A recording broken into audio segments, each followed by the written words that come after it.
Morning, everybody. How's everyone doing? Happy Monday. I hope that everyone had a great weekend and that you have a nice warm or iced cold cup of something to drink this morning. Coffee, tea, preferably. We're waiting for a few more people to enter, but I just wanted to start off our coffee talks this morning with our land acknowledgement. And thank you so much for joining us today. It's really great to see everybody. So cool. Georgian College acknowledges that all campuses are situated on the traditional land of the Anishinaabe people. The Anishinaabe include the Odawa, Ojibwe, and Potawatomi nations, collectively known as the Three Fires Confederacy. Georgian College is dedicated to honoring Indigenous history and culture and committed to moving forward in the spirit of reconciliation and respect with all First Nation, Métis, and Inuit people. Thank you. All right, good morning, everyone. Welcome back, and I do see a couple new faces, so I'm glad you guys are able to join us. I'll introduce Tina in a moment, but if you have questions while Tina is presenting, please put them into the chat, and then Sarah and I will read them out after once Tina has done or completed her talk. So we'll have about 10 to 15 minutes at the end to address your questions. Our coffee talks are going to be taking a break over the summer, so June will be the last month that we have them. We have a great lineup coming. And what we'll do is we'll post on our YouTube channel all the previous coffee talks that we've had to date. So that will be a great resource for you guys to access 24/7. And yeah, I'm excited to introduce Tina of Bowtree. Hold on, I guess I needed to unmute. Good morning, everyone. So I do see lots of familiar names and faces on here as well. So I'm hoping everyone is safe and healthy at home or hopefully back at work. So for those of you who don't know me, I won't bore you with a long intro other than to say that I am the founder of Bowtree. And we have been working in this space for just coming up on 10 years and really have refocused over the last 2 years more in this small to mid-sized business. We have mainly focused on multinational companies, and so we really love the change that we've made in working with small to mid-sized businesses. And really our goal has been to work with organizations to help optimize their overall process, which is from how do you get your service and or product to market, also whilst improving and optimizing people. So without further ado, I am going to share my screen with everybody here. And just make sure, give me a thumbs up that you can see it. Okay, thank you, Sue. So the plan for today is really to just share out some stuff. I know some of the people on this call will know it quite well. They've seen sort of the beginning portion, and I'll explain to you why this is so relevant today. So we're going to start, make sure you have your Java. We're going to do a little bit of fun, and so this is going to require you to have a piece of paper and divide it into 4 quadrants. I'll give you the heads up on that.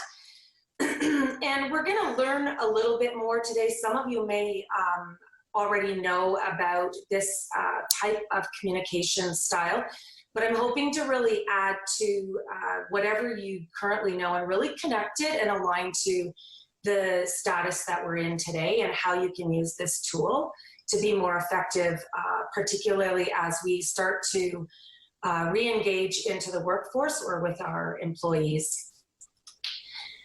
So why does communication matter so much today? I think communication has always mattered, and it's been something that has been what would have been more called or classified as a soft skill, but more so now than ever, communication is one of the key pieces that we need to be skilled in and be executing on, particularly when we are being over-communicated in this pandemic. So traditionally, why does communication matter? Because it really helps us achieve our own goals in a more efficient way. It also helps us personally and professionally. So as we think about the workforce, and whether you are a leader of an organization or you are an employee of an organization, if you think about the times when you've been your most optimized or your most productive, if you really sort of break it down, what you will start to see is that you felt as though you were either communicating the most effective with your employees and they really understood what the objective was, or you as the employee really clearly understood what the organization was setting you out to achieve. And last but certainly not least is communication helps us with relationships. And so it's sort of a tool that we can pull out in our toolbox around being at a party and trying to connect with new people at that party, and how best can you communicate on their level, almost like understanding being in a space and maybe being the only English speaking person, you can use communication in the same sort of context around language. So I'm going to ask you a few fun questions. And so if you don't mind, literally break up your sheet of paper into 4 quadrants. In the top left, if you can just call it green. In the top right, call it red. In the bottom left, call it yellow. And in the bottom right, call it blue. So I want you to picture now that we are all at a party. And as you get to the party, are you green, the one who's going to get a game started? Are you going to be red, the person who's telling a great fun story? Are you yellow, somebody who's really just sitting in the sidelines and kind of taking everything in? Or are you blue, the person who's engaging in conversations? So again, green is getting a game started, red is telling a story, yellow is people watching by the sidelines, or blue, engaging in conversations. So the next one is you think about being in your workplace and you're having to work in a group. Are you the person who, green, defines the goal and assigns the different tasks? Are you red, the one who is sort of the visionary, coming up with lots of ideas? Are you yellow, the person who's analyzing the problem and gathering information? Or blue, are you the one who's asking for everyone's opinions? So again, green is defining the goal and assigning a task. Red is coming up with the ideas. Yellow is analyzing the problem and gathering information. Or blue, asking everyone's opinions. So now I'm sure everyone can think about this one as we are all being isolated with our partners. If you do have a partner in the house or even your children, it doesn't work as well with a dog or a cat, but any human that you've been isolated with. If you think about some conflict, I'm sure we've all encountered some level of conflict or stress during these times. I want you to think about, are you the person who's quickly looking for resolution? That's green. Are you the one feeling as though you need to share your side of the story? That's red. Are you the person who's sitting back and sort of taking it all in and listening, sort of taking the back seat, which is blue? Or are you the person who's trying to break down the problem? So again, in conflict with your partner, are you green, looking for a quick resolution? Red, sharing your side of the story. Blue, taking the back seat and listening. Or yellow, breaking down the problem.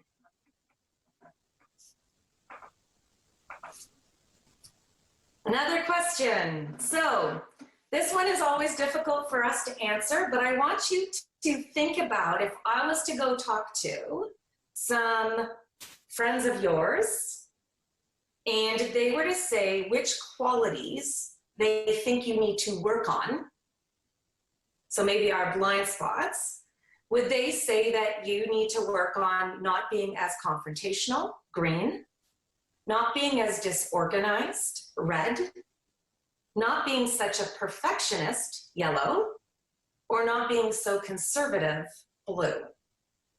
And again, so that is confrontational, green, disorganized, red, perfectionist, yellow, or conservative, blue.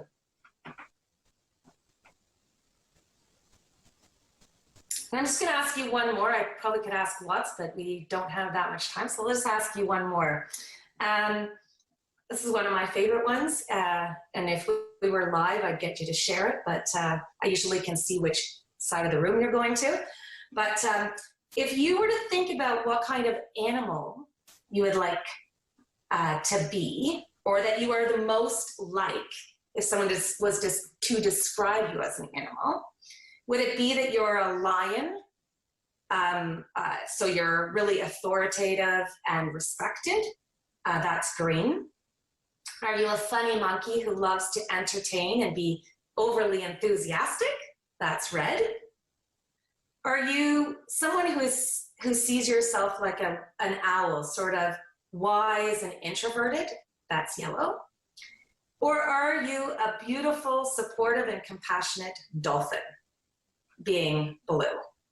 So again, if you see yourself most like a lion, you're green. Most like a monkey, you're red. Most like an owl, you're yellow. And most like a dolphin, you're blue. Okay, so Jenna is going to just share a poll, and we just want you to answer. Look at your quadrants. Which quadrant did you sit the most in? Were you in the green, the red, the blue, or the yellow?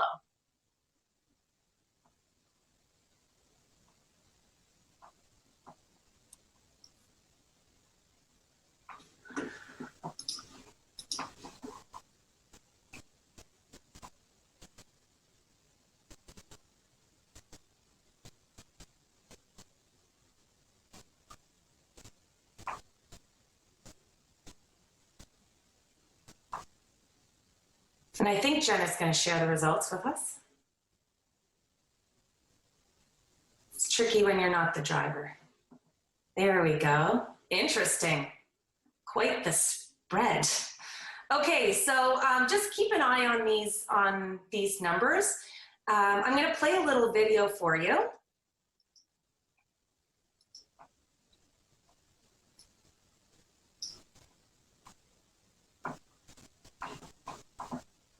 What if people had their needs written all over them? If you knew that this person wanted more independence, and that person wanted a bit more reassurance, would it change the way you work together?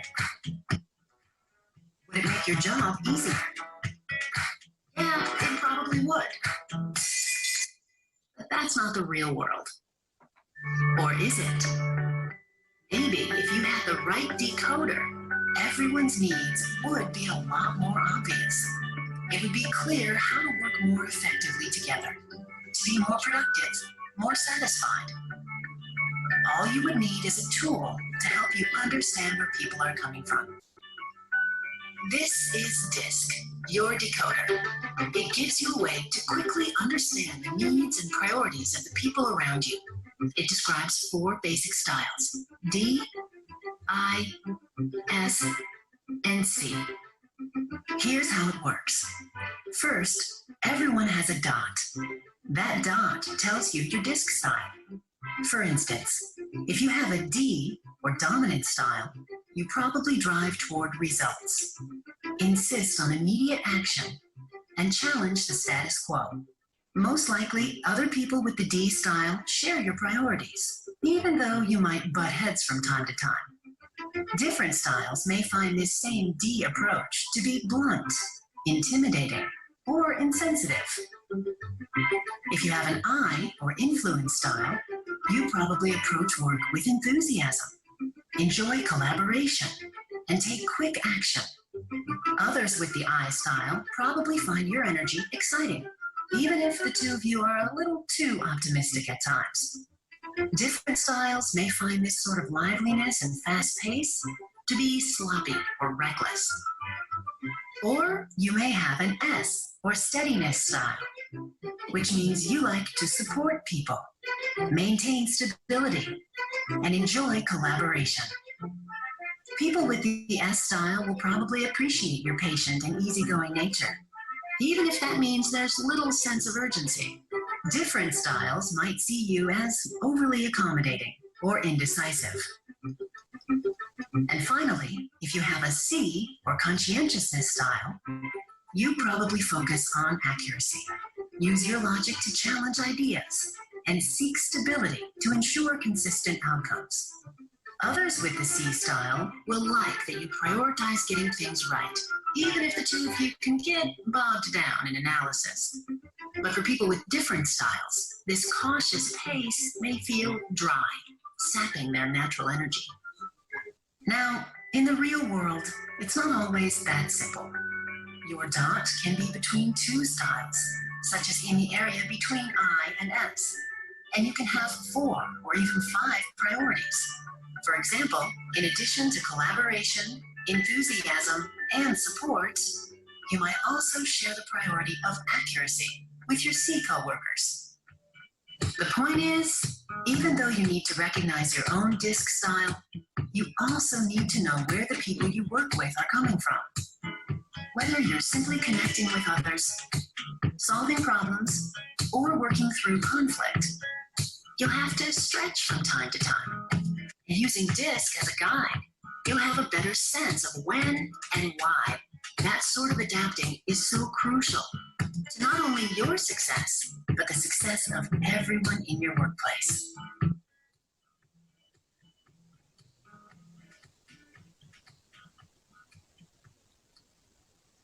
Okay, so hopefully that gave you all a little more detail. And I always like to share the reason why we have used DISC over the last 10 years. I always say I actually, when starting my career, moving out of being a registered nurse and moving into the business world, it was a long time ago. So I think 24 years now.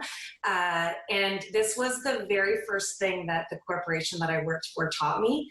And what I can say is that obviously this is Wiley DISC that we use, and it comes from Wiley Publishing. So it's, got over 200 years of publishing exposure and over 40 years of data. And so if you've ever done one of these assessments, it has a 94% accuracy. So it's all based on sort of interrelated reliability testing. And it's a really, really cool assessment to do.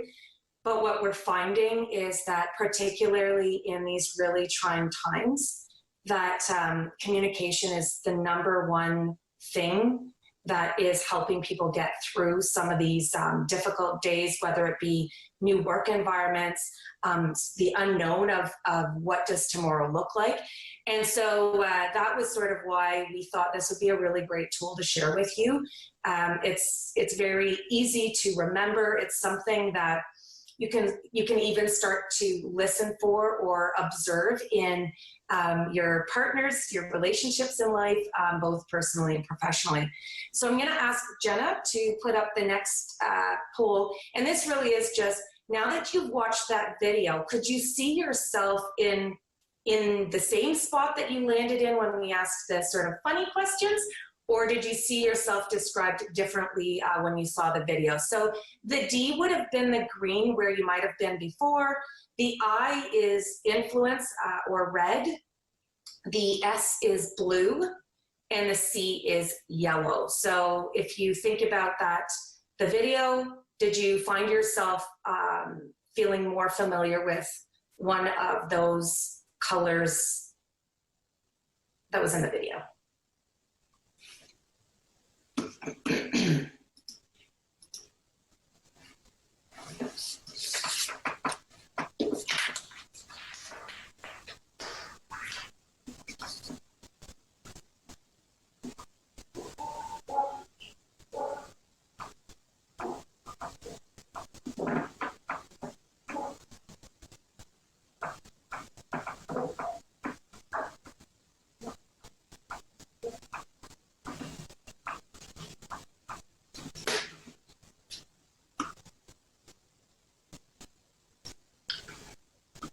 So let's see what the split is now.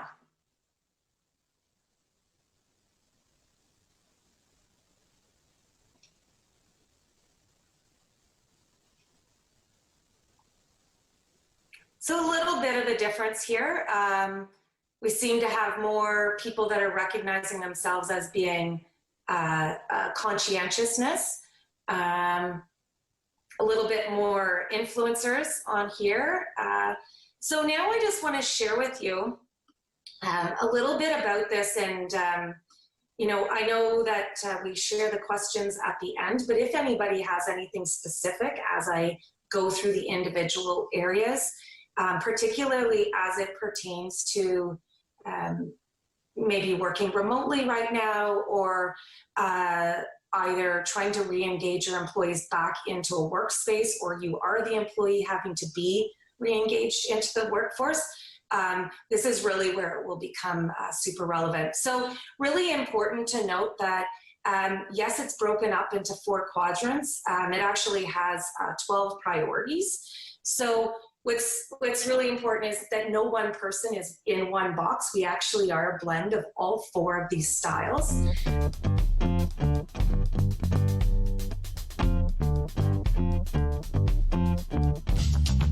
This program is brought to you by Ignite TV. Now you're in command. Visit Rogers.com for more details.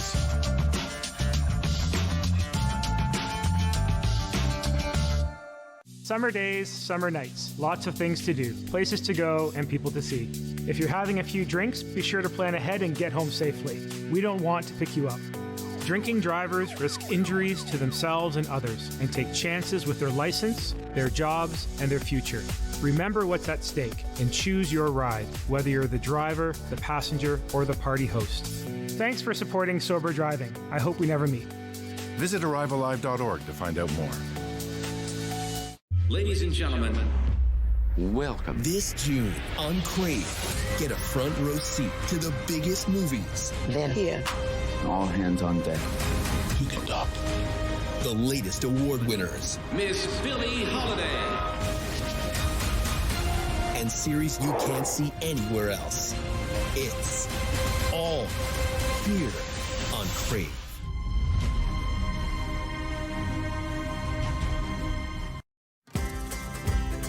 Ready to move forward financially? And you won't want to miss Money Matters with Doug Jones here on Rogers TV.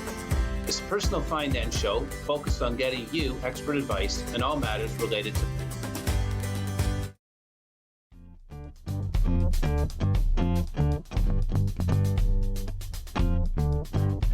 So what's really important is that no one person is in one box. We actually are a blend of all 4 of these styles. And it really is something that is, I always say, people sometimes don't want to recognize, they don't necessarily want to recognize themselves as one of these areas, and really having people work in a workplace or on a group project, having the different quadrants come together is the most effective. Everybody brings their gift to the workplace or to the world based on the way that you communicate. I should also note, people ask us always about, does this change based on gender? Does it change based on the country in which you live, so culture? And so based on all the data that comes out of this, it is not gender specific. Obviously, we talk about living in a social environment. And so, you know, some people may feel as though they are more like a particular quadrant. However, when it comes down to your inherent desired form of communication, it has no gender relation or culture relation either. So before I get into the specific ones, I won't bore you with reading over, but you can start to see, you know, this dominant communication style is really more direct, a little bit more forceful, strong-willed. If we start to think about people that we may all know out there, you can start to think of some professionals, some people that we look up to that sort of sit in that dominant style as well. What's really important to note is that as you go across the quadrants, so from a D to an S, I want you to imagine that we all have an elastic band. And if you had to communicate and you were a D and you had to communicate with an S style, you have to imagine that elastic band without any stress or any conflict is already quite tense. So as you add in the stressors of day-to-day, and again, thinking personally, professionally, and that elastic requires a lot more tension. And sometimes what we find is that the elastic will actually break. And so again, the same with the I to the C, and we'll sort of, I'll share out a little bit more about those individual styles. Apologies, for some reason I seem to be losing my voice here. So as we look at the dominant style, again, these people are, you can sort of think about them as being more bold or decisive. Sometimes they're seen as being quite competitive. They don't necessarily come across as people who are really people-oriented. And when you think about the challenges that we're in right now, and you think about some of their fears, which is that fear of not having control of things, maybe being taken advantage of, maybe being in a vulnerable situation, as you think about re-engaging these type of people back into the workforce, you're really going to have to think about the fact that they are looking very much for a solution. They want to be part of the solution. They may become overbearing and single-minded. So why these things are really important is it takes the people part out of it and allows us to really see the conflict and the challenges that the individual is having. It allows us to not take those maybe single-minded, very bold statements from a dominant style, not taking it personally. Other things to note around sort of their behavior in these virtual spaces, for those of you, I think it was about 15%. So if we were to have all the cameras on right now, and those of you who thought you were a dominant style, you may start to get quite annoyed that I'm still talking. That you know, any sort of chitter chatter about, you know, how's your family and how's your dog? Dominant style communicators really don't appreciate a lot of social talk in, you know, for the most part. And they really are the people who like to stick to the agenda. So making sure that you have an agenda and making sure that you stick to it is going to be very important for this dominant style. And as I mentioned, when you think about that dominant style, really what you need to watch out for is the interaction with the S, because they will have very much a lack of patience for an S style, who when we'll get to the S, you'll have a little bit more understanding as to why. So as we start to think about the influencer style, these people are very much the ones who walk into a room and seem to have people sort of flock to them almost. They are charming, they are very social, they tend to be very optimistic and very outgoing. I will say that sometimes this communication style is seen as being a little bit more flighty, a little bit more disorganized, sort of the person who's got all these great ideas but doesn't seem to necessarily follow through on them. And so when you think about the environment that we're in right now, this style is struggling the most being isolated. They are very much motivated by social recognition, being around people. Likely the eyes on this call would have their camera on. If they even knew what this topic was about, they're probably people who are showing up for the Monday coffee talks because they just need to socialize. And if it's through a quick, you know, chat on the side when no one's, you know, they might not even be paying, they likely aren't paying too much attention to what's happening on this.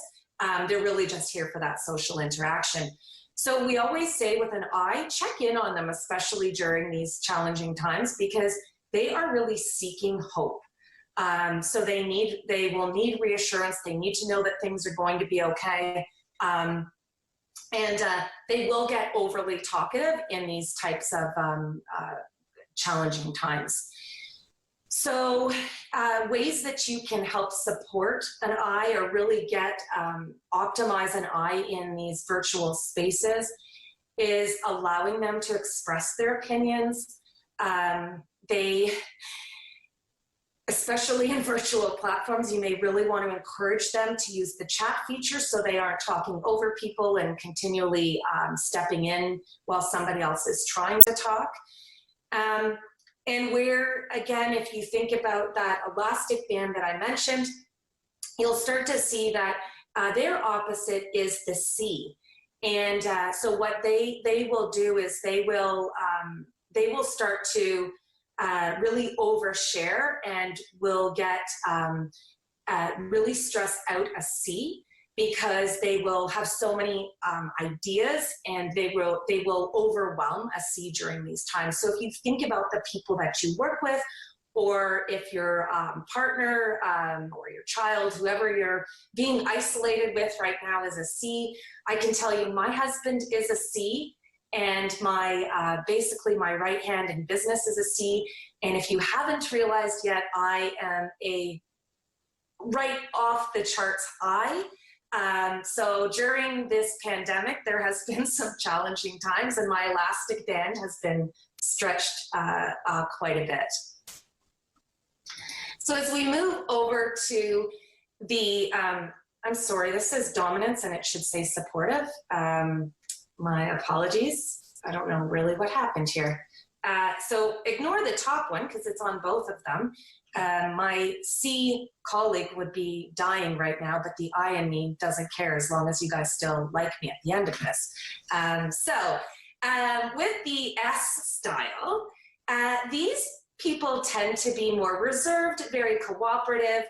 If we were to see the gallery view of everybody on this call, as I would ask some questions, S's like to nod a lot. They're very agreeable. And I always say with S's, these are the ones that we miss the most in a work environment, because they are very patient, they're steady going. If we don't give them sort of notice or ask them to think about their opinions or their ideas before the meeting, they actually will show up and say nothing. And we sort of take that as they don't have an opinion. And my advice to leaders and who are not S's or S's themselves is be sure to make sure your voice is heard, because you can be lost, particularly with these other styles around you. Of course, right now, an S is under these conditions really seeking stability. So they are the ones that just want a decision to be made. They want to know that by August 1st, they will be back doing things. They really prefer status quo. It's more challenging for them to, in general, kind of get through and see that there are other ways to do things. They really like timelines, but they don't like short timelines.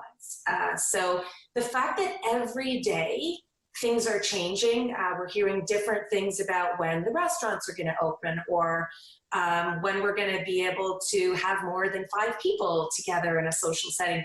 These are very difficult times for your S's, and so it's really important if you're thinking about in the work environment or even at home, is making sure that they have the ability to have information in advance, giving them a chance to think about it, and for them, they really do, in this type of environment, prefer that everybody has a chance to be heard.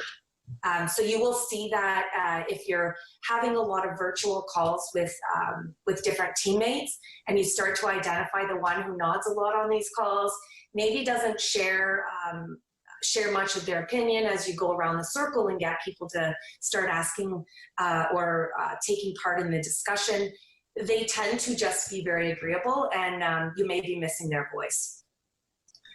So again, I've already mentioned it, but if you can think about that dominant style and the steadiness style, again, that elastic band, a dominant style, especially in these challenging times, is going to continue to sort of override that S style. And in some cases be very, the S is going to be very, very frustrated in these times. And we see it a lot when there is a dominant leader within an organization who happens to have quite a few steadiness employees, where it's really difficult, and they almost see these people as not being innovative right now, or not stepping up and doing their part as we are all working virtually or looking for solutions to move forward. And so I really encourage you, if you feel that you are a D, to really step back and remember that these people have a great voice. They just need a little bit more time. And it's a little bit more challenging for them to make fast decisions.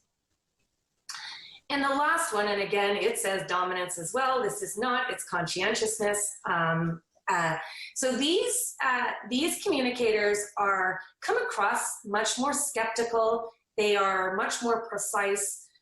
They're extremely dependable, but they're really all about facts and figures and evidence. And so you can start to think about them in this environment where, like, literally there is no rhyme or reason some days as to the information that is being shared to us. And they, in virtual settings like this, typically they are the ones that have their cameras off and may not feel as encouraged or engaged in a virtual environment with their cameras on. They become a little bit more withdrawn, particularly under stress. And as you start to re-engage them, when you think about re-engaging back into the workplace, they really will be the ones that may come back to you with 30 questions about even, what is the protocol for PPEs and the distance between workspaces. And for a leader who may be leading this type of employee, who by chance might be an I, it can be extremely challenging because the influencer style will feel as though the conscientiousness person is questioning or challenging their decisions or their movements. So as I mentioned, in a virtual space, they really will not want to be pushed on making any sort of decisions. And like I said, they really do appreciate their privacy. So being really conscientious around how you're trying to engage people in this virtual environment is really important as you start to think about how do they best communicate and how are they best motivated. And so again, the opposite, I mentioned the I, is just making sure that you don't see them as being condescending, or that their questions and their desire for sort of precision or facts or figures should not be seen as it's that they don't trust you. It's really how they gain comfort and how they best are optimized in their in the environments that we're in. So I'm going to pause because this is a ton of information. There's days upon days that you could spend talking about the different styles. I will go back just a little bit here.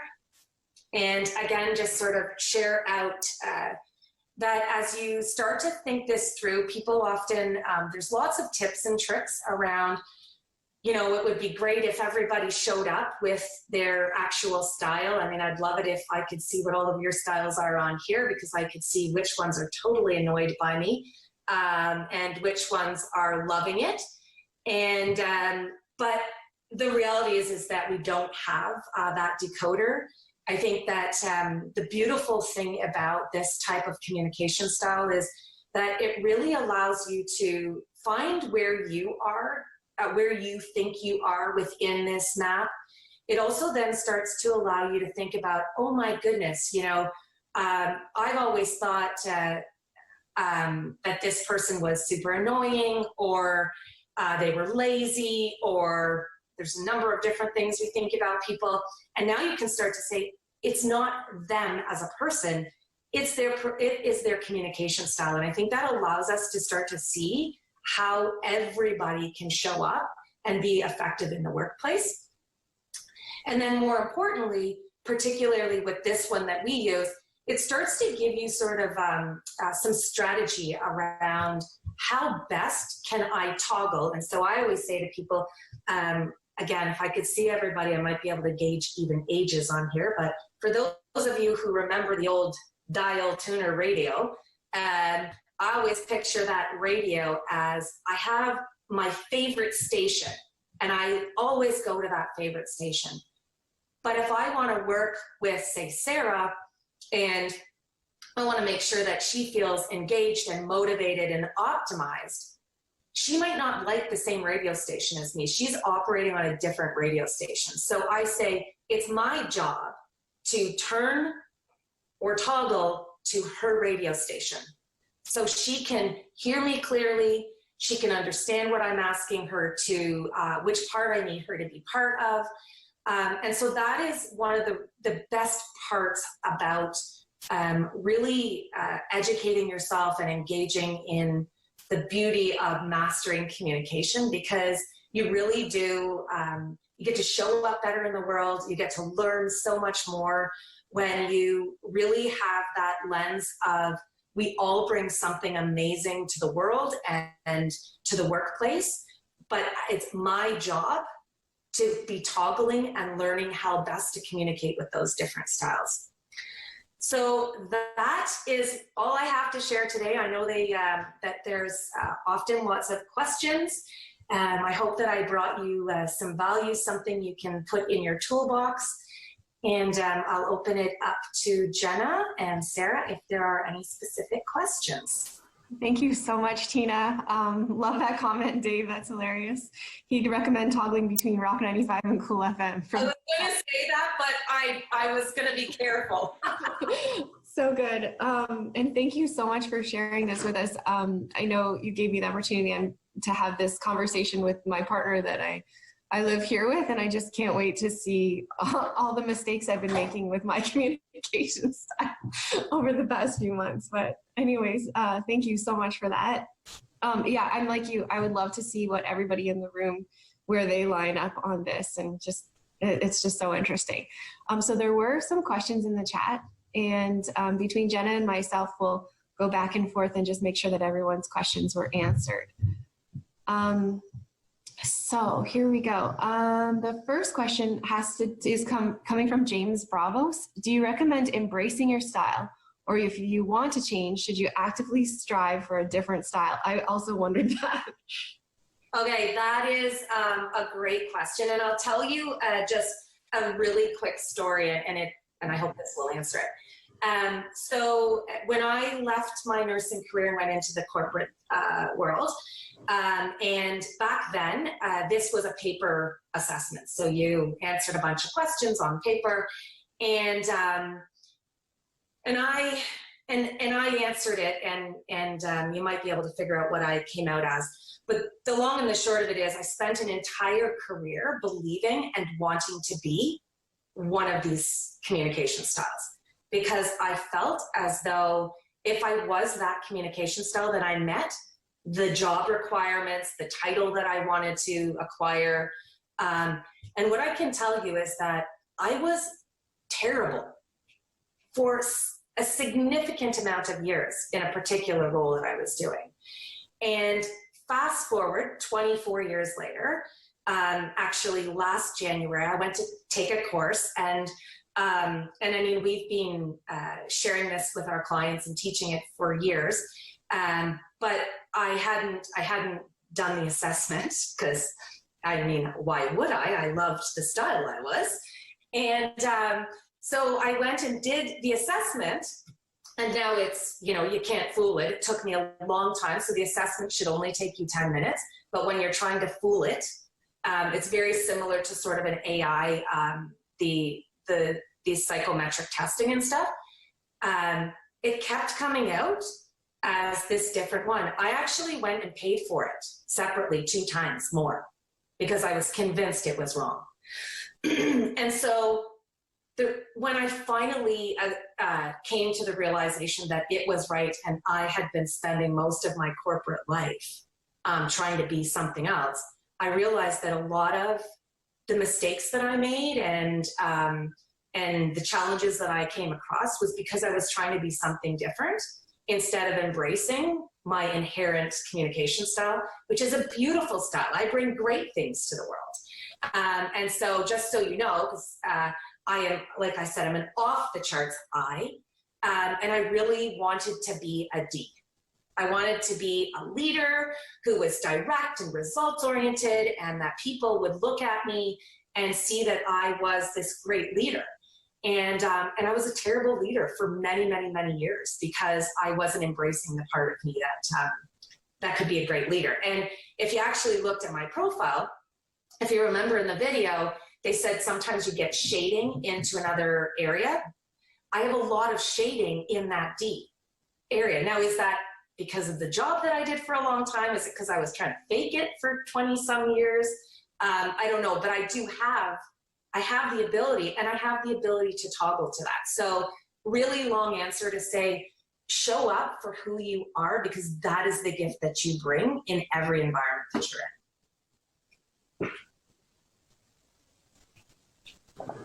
That's cool. I had a question. I wonder if this changes as you get older or have more experiences.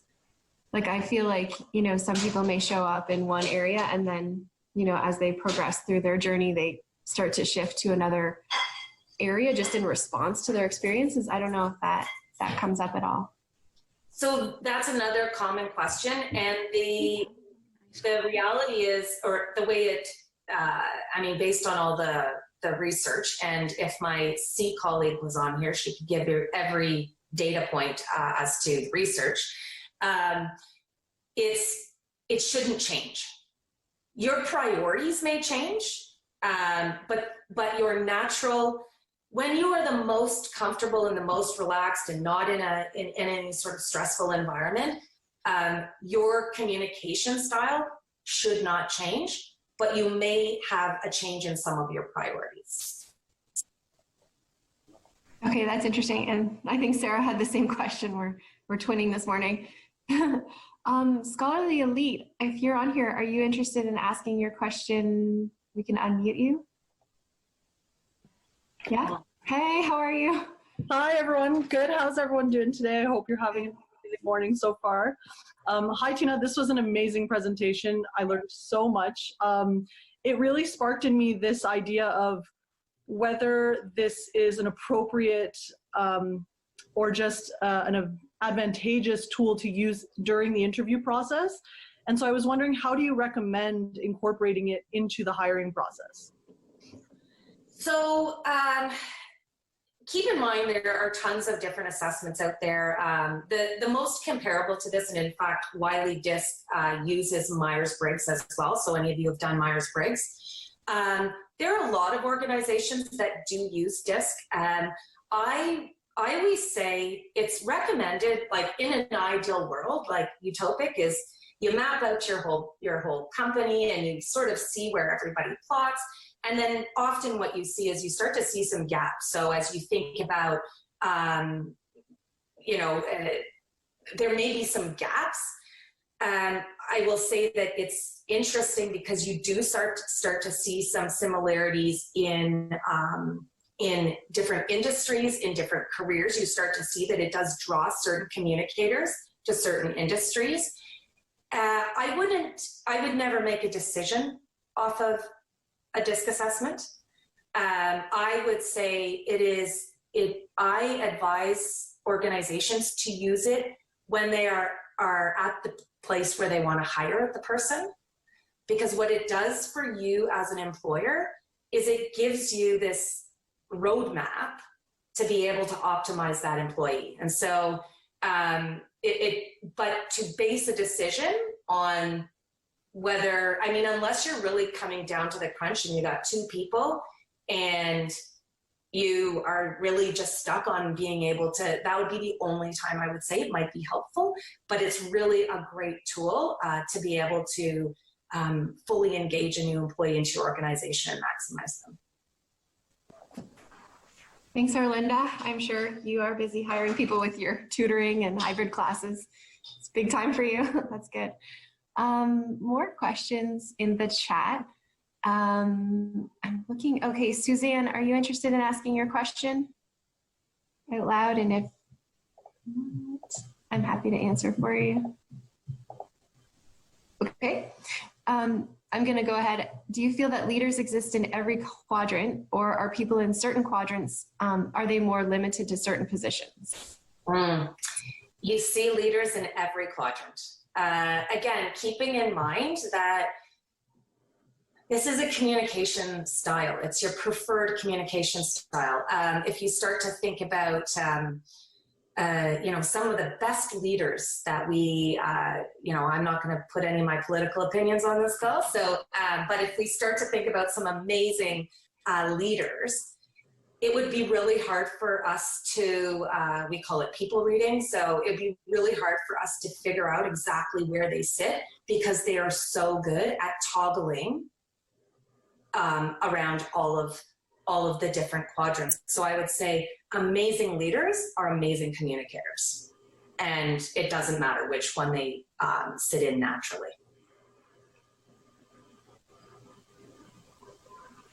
Okay, that's great. And then Heather, I'll open the question to you if you want to ask your question, and we get to see you next week, which we'll talk more about. Yes. Oh, thanks, Sarah. Sure, I can ask. We have what I believe, we haven't actually done a formal assessment with her, but we have, I think, a high C. She's got the S, I think, too, but she's a high C. She actually is our web developer. So she's very, very, like, let's just get it done, and very specific. She's very detail oriented. And so she's very kind and very gentle. But I wonder sometimes when I communicate with her, because I'm an IS default, I really try and pull on that D like you, Tina, but, you know, being a business owner and having to drive the results. But my need to explain in great detail sometimes, I think, really bogs her down. So often I am more direct in writing. So I will send an email and then say, you know, if you want to have a conversation about this, that, the other thing. So any tips or thoughts around being able to sort of hone that in a bit more? And I'm never offended. If somebody says, get to the point, Heather, I'm absolutely, okay, got it, I'm on it. But any point or tips to sort of hone that in and help work with my C? So thanks, Heather. So my right hand is a C, and it has taken us, and we train on this, and it's taken us years. And I'll be honest with you, an I has an even harder time toggling to a C, because we are, if you look at this screen and think on to the right-hand side, influence and social, the thing that they have in common is people, right? Yeah. So, and then on the left, it's facts, it's logic sense. Yeah. So what happens if you had a straight C, you're often being very people oriented. If she was a CS, then you could pull on the S part and have that common thread between the people end. What I find very, very helpful with the C is they like a lot of detail. And so being very specific on what you're asking for, giving lots of information, lots of facts, figures, timelines, and not a lot of fluff. I don't know how else to say that, but that's fine. Yeah, not a lot of fluff, but very. And often now, because it just, you know, you're so busy and you got days where, again, that elastic is already stretched just when you're even talking to that person, let alone trying to get them to do something you need them to do. And so what I often do is I will say, here's the end goal of what I need. You come back to me and tell me how you're going to get there, and then I can fill in the gaps. Okay. I find that very, very helpful. I love my C. She makes me look 100 times better than when I'm not with her. So I embrace the C. Mm-hmm. But she also has learned that sending me, 3 research papers and 10 options, I just don't even see the email. I don't even ever answer it. So, and the only other thing one other thing is to encourage them to check in a lot, because a C, when they hit 60%, their 60% effort or 60% result is like yours and mine 200%. Right. So they're already doing an amazing job at 60% because of their detail and their orientation to it. So I always say, check in with me earlier, because otherwise she overdoes it, way overdoes it. I can just tell in her email, so specific, detail oriented, very like bullet points, which I love, right? Yeah. From a detail perspective. But all the things you're saying, as much as she is very gentle and kind, and you can just see her going, okay, yep, got it. Okay, let's move on. So I love that. So I took some notes. Thank you so much, Tina. Hopefully that helps someone else too. Thank you so much, Heather. So at this point, we've closed out the questions, and I know there was some questions on here. I just wanted to say, especially that Heather is just chatting, highlight the fact that Heather's going to be joining us next Monday, Coffee Talks, 10 a.m., same time, same channel. And she'll be speaking on the art of saying no, so setting strong boundaries during COVID-19.